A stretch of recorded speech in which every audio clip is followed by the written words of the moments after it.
हाय नमस्कार, श्री स्वामी समर्थ। तर हा व्हिडिओ आहे पौर्णिमेचा। पौर्णिमेच्या दिवशी मी केलेली सत्यनारायण पूजा, रोजची देवपूजा, दिवसभराचं माझं रुटीन। तर कमी वेळेत खूप काही दाखवण्याचा प्रयत्न केला आहे आणि तुम्हालाही हा व्हिडिओ आवडेल अशी मी आशा करते। व्हिडिओ कंटिन्यू करा, शेवटपर्यंत राहा। तर चॅनलवर नवीन असाल तर चॅनलला सबस्क्राईब करा। असा छान व्हिडिओ दाखवण्याचा मी प्रयत्न करेन आणि व्हिडिओ आवडला तर एक लाईक नक्की करा। तर पौर्णिमा होती तर मी थोडी लवकरच उठले होते। सकाळी उठून पहिलं झाडू वगैरे मारला, आंघोळ केली, कपडे वगैरे धुतले। आम्हाला सकाळीच पाणी येतं तर इथं स्वच्छ सर्व घासून पाणी भरून ठेवलं होतं। त्यानंतर सकाळची कामे झाली, कपडे वगैरे धुवून झाली। नंतर मी इकडे दूध तापायला ठेवलं, लगेचच इकडे चहा ठेवला। सकाळी कसे सर्व कामं वेळेवर झालं म्हणजे आपला दिवसही छान जातो आणि कामं केल्यासारखंही वाटत नाही। तर मी इकडे चहा वगैरे ठेवला, चहा झाला। नंतर मी इकडे नाश्ता करायला घेतला। सकाळी सगळीच गडबड असते, डब्बा वगैरे, नाश्ता वगैरे। तर मी इकडे नाश्त्यामध्ये डिंकाचे लाडू बनवले होते तर लाडू घेतले, थोडं ड्रायफ्रूट घेतलं, चहा टोस्ट घेतले आणि अशा पद्धतीने आम्ही इथे नाश्ता केला।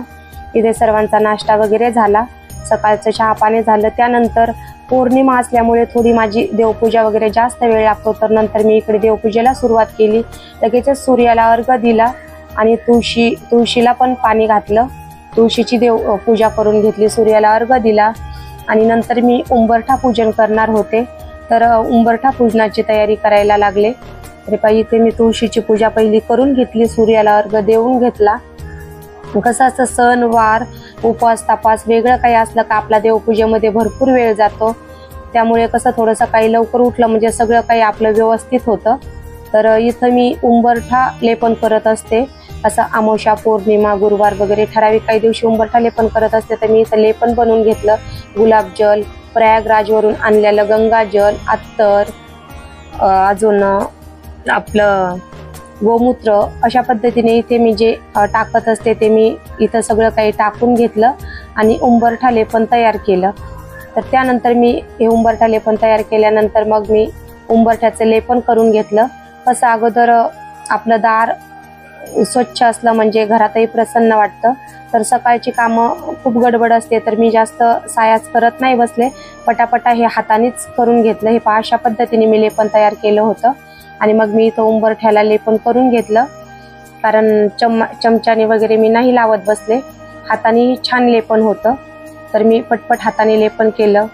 त्यानंतर इथे मी पावलं लावलेली आहेत चांदीची, तर इथं पावलाला हळद कुंकू लावून घेतलं आणि त्यानंतर मध्यभागात हळद कुंकाचं वेगळं लेपन बनवलं होतं गंगाजल गोमूत्र टाकून, तर त्याने स्वास्तिक काढून घेतलं। आता हे माझं स्वास्तिक तर थोडं डाग उमटलेला पहिलाच आहे, तर मी इथं सण वार उपवास तपास असं काही वेगळं काही असलं त्या दिवशी मी असं उंबरठा लेपन करत असते। तर इथं थोडंसं असं ते डाग राहिलेला आहे स्वास्तिकचा, किती घासलं पुसलं तरी तो सहजासहजी तर काही निघत नाही, कारण आपण कुंकू वगैरे खूप निरखून घेतो, सगळ्या काही गोष्टी आपण खूप बारीक पाहून घेतो। पण कसं कुंकात त्याच्यात केमिकल्स असतात आणि आपण वापरत नाही तोपर्यंत आपल्या लक्षातही येत नाही। तर हे पाहिजे इथं मी स्वास्तिक काढून घेतलं। त्यानंतर मध्यभागी हळदीचा टिपका दिला आणि इथे लगेचच रांगोळी काढायला सुरुवात केली, कारण कसं असताना घराची कळा अंगण सांगते असं पूर्वीचे लोक म्हणायचे।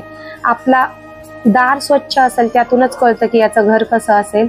तर पहिलं आपला दरवाजामधून आत येतानाच एक प्रसन्न वाटलं पाहिजे आणि त्यातूनच आपलं दार स्वच्छ असेल तर लक्ष्मी आपल्या घरावर प्रसन्न होऊन आपल्या घरावर तिची अखंड कृपा राहत असते।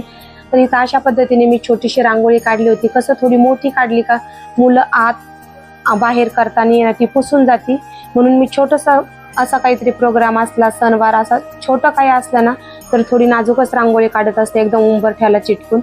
त्यानंतर मी इथे सत्यनारायण पूजा करत असते। तर आंब्याचे डहाळे आणलेले होते तर ते धुवून घेतले, कसं डाग वगैरे टिपके मातीचे वगैरे पडलेले असते त्यावर, तर मी हे स्वच्छ धुवून घेतले। कसं आपली देवपूजा करूपर्यंत ते निथळून जातील, कोरडे पडतील। मग आंब्याचे डहाळे धुवून घेतल्यानंतर मी इथे लगेचच देवपूजा करायला सुरुवात केली। अगोदर सर्व स्वच्छ करून घेतलं, त्यानंतर देवपूजेला सुरुवात केली। कसं पूजा 1-1.5 तास लागतो ना, तर मग बाकीचं बाहेरचं तुळशीची पूजा वगैरे झाल्यावर बरं वाटतं। तर इथे मी हे सर्व देव वगैरे घासून पुसून सर्व किचनवरच स्वच्छ निथळत ठेवायला ठेवले होते. इथे मी त्यानंतर थोडेसे देव सुकूपर्यंत मी देवघराची पूर्ण स्वच्छता केली. आसन वगैरे बदललं, स्वच्छ टाकून घेतलं. त्यानंतर देवाची मांडणी वगैरे केली. देवाची मांडणी करण्यातही खूप वेळ जातो. मी डिटेल्समध्ये व्हिडिओ तुम्हाला दाखवला नाही, कारण व्हिडिओही खूप मोठा होईल आणि सर्व दाखवायचं म्हटल्यानंतर वेळही खूप जातो. आता इथं सगळं शॉर्टकटमध्ये आपल्याला 10 मिनिटामध्ये इतकं काही दिसतं, पण खूप वेळ जातो. तर मी इथं पहिला हार काढून इथं नवीन हार वगैरे लावला. त्यानंतर देवालाही सगळं फूल, अक्षदा, धूप, दीप, गंध वगैरे सर्व लावून घेतलं. आणि पौर्णिमेच्या दिवशी मी सर्व वाटीमधले तांदूळही बदलत असते, तर ते तांदूळही बदलले, कलशही बदलला. त्या साईडला मी कलश स्थापन केलेला आहे. तो नेहमीचाच असतो, पण त्या दिवशी मी तो स्वच्छ परत त्याचं हे करत असते. पूर्ण तो कलशही स्थापन केला. सगळे धूप, दीप, फुलं वगैरे, अक्षदा वगैरे देवाची पूर्ण मांडणी करून सर्व इथं आरती वगैरे करून घेतली आणि देवाची पूजा वगैरे केली. डिटेल्समध्ये मी तुम्हाला नाही दाखवू शकले, पण नंतर कधी वाटलंच तर मी तुम्हाला पूर्ण देवपूजेचा व्हिडिओही दाखवील. कारण माझं नवीन चॅनल आहे, तर मी थोडंसं मला जमल तशा पद्धतीने मी दाखवण्याचा प्रयत्न केला आहे. काही चुकलं असेल तर ते तुम्हीही सांगा. प्रत्येकाची पद्धत वेगळी असते. आणि व्हिडिओ आवडला तर नक्की एक लाईक करा, चॅनलला सबस्क्राईबही करा, कारण चॅनल नवीन आहे आणि व्हिडिओही मी तुमच्यासमोर नवीनच टाकत आहे. तर असेच नवनवीन आणि महत्त्वपूर्ण व्हिडिओ माझ्या पद्धतीने मी तुम्हाला तुमच्याही फायदेशीर ठरतील असे व्हिडिओ दाखवण्याचा नक्कीच प्रयत्न करेन. जे मला माहिती आहे आणि जे उपयोगाचं आहे ते मी तुम्हाला दाखवण्याचा प्रयत्न करेन. आणि माझं काही चुकलं असेल तर नक्की कमेंट करून सांगा. आणि तुम्हालाही काही वाटत असेल तर तीही कमेंट करा. मी नक्कीच तुमच्या कमेंटचा रिप्लाय देईल. अशी छान पद्धतीने पूजा वगैरे झाल्यावर घरात अगदी प्रसन्नमय वातावरण तयार होतं. अगदी काही सात्विक लहरी उत्पन्न झाल्यासारख्या होत्यात आणि एक मनाला दिलासा देऊन जाणारं वातावरण आपल्याला मिळतं. तर इथे मी हे पानं धुवून ठेवले होते, तर नंतर मी घराला लावण्यासाठी हे आंब्याचं तोरण तयार केलं. कसं आंब्याचं तोरण पौर्णिमेच्या दिवशी मी लावत असते. आंब्याच्या झाडापासून ज्या घरात काही उपाय सेवा होतात त्यांच्या घरावर लक्ष्मीची अखंड कृपा राहते असं सांगितलेलं आहे पुराणामध्ये. तर अशा पद्धतीने मी इथे आंब्याचं तोरण बनवून घेतलं आणि त्यावर हळद कुंकाचे असे गंध लावून घेतलं. हळद कुंकाचं गंध टिपके लावून घेतले, तोरण बनवलं. नंतर ते दरवाजाला लावलं. सगळं काही व्यवस्थित केलं ना तर खूप छान आणि प्रसन्न वाटतं. अशा पद्धतीने आणि खूप गडबडीमध्ये जे काही करता येईल ते मी पटापटा केलेलं होतं, कारण सगळं काही करायचं असतं. इथं माझं उंबरठा पूजन, देवपूजा, हे हळदीचं लेपन वगैरे हे सगळं झालं होतं. त्यानंतर हे आवरल्यानंतर कपडे धुतलेले मी लगेचच सुकत घातले, कसे राहिले का राहून जातात. त्यानंतर मग दुपारचे काही कामं आवरून घेतले, थोडा आरामही केला. आणि त्यानंतर मग 4:30-5च्या दरम्यान मी इथे सत्यनारायण पूजा करायची होती, तर मग मी इथे प्रसाद बनवून घेतला. लगेचच चहा पण करून घेतला. मी इथे सत्यनारायणच्या पूजेसाठी मी शिऱ्याचा प्रसाद बनवलेला आहे. अशा पद्धतीने दुधाचा आणि तुपाचा प्रसाद बनवला. लगेच इथे पंचामृत तयार केलं. तर हे पहा, दूध, दही, तूप, मध, साखर असं थोडंसं पंचामृत तयार करून घेतलं, कारण घरच्या घरी पूजा असती आणि नंतर ते वायाला जातं, कोणी खात नाही, म्हणून मग थोडंसं पंचामृत तयार केलं. पंचामृत हे प्रसाद वगैरे बनवून घेतला आणि त्यानंतर सत्यनारायणची पूजा करायला सुरुवात केली. तर पहिले इथं मी स्वास्तिक काढून घेतलं. स्वास्तिक हे आपलं शुभ चिन्ह आहे आणि प्रत्येक पूजेत त्याला मान आहे.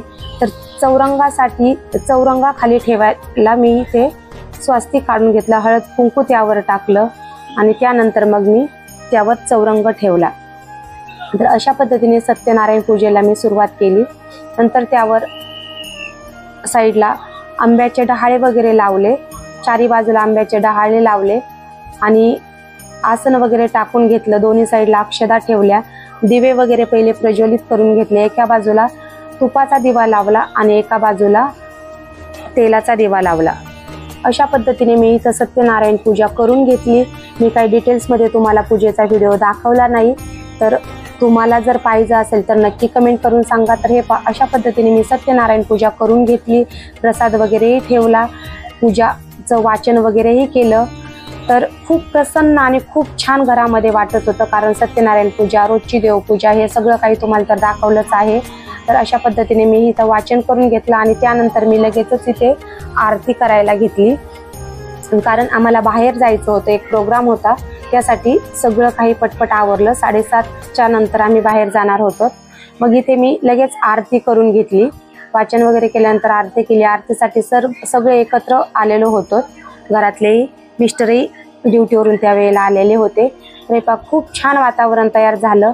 आणि तुम्हाला हा व्हिडिओ कसा वाटला नक्की कमेंट करून सांगा। नवीन असेल तर सबस्क्राईब करा, लाईक करा। अशा पद्धतीने मी माझं दिवसभराचं रुटीन कमीत कमी वेळेमध्ये दाखवण्याचा प्रयत्न केला आहे। तर व्हिडिओ पूर्ण पाहिल्याबद्दल खूप खूप धन्यवाद।